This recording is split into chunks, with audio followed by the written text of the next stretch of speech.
पश्चिम बंगाल के प्रसिद्ध समुद्र तट दीघा मुहाना में रविवार को मछुआरों के लिए लक्ष्मी आगमन जैसा दिन साबित हुआ।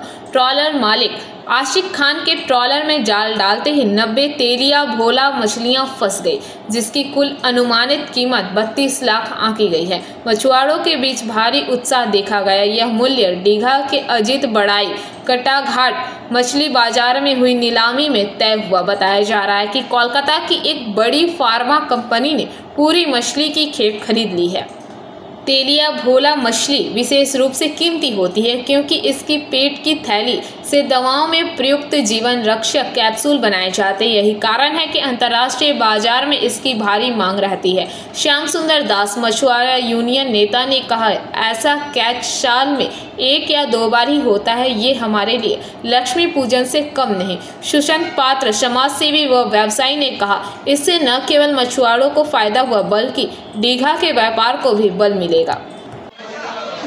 একসঙ্গে পড়েছে আর এটা মানে লাকি বলে পেয়েছে। এত মাছ একসঙ্গে পড়ার কথা না, জাল ফেরে যাবে না, যাই হোক কিছু হতো, এটা খুব লাকি বলে মাছটা পেয়েছে। আপনার নাম বলুন। আমার নাম অজিত কুমার পড়াই। আপনি কাঁটার মালিক? আমি কাঁটার মালিক।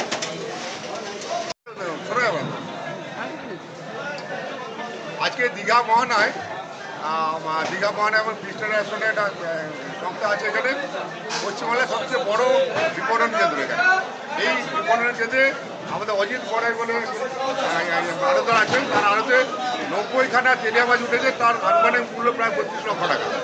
এই মাছটা ধরেছেন আশিক খান বলে একজন ট্রলার মালিক, তিনি মাছ ধরেছেন। আমার মাছটাও দেখাচ্ছি কত মাছ একবারই কতগুলো মাছ ধরা পড়েছে। আমাদের অ্যাসোসিয়েশনের সেক্রেটারি আছেন শ্যামসুন্দর দাস বসন, তিনি বলছেন। ব্যাপারটা হচ্ছে শুনুন, এটা হচ্ছে ব্যুরো রিপোর্ট, PBTV নিউজ।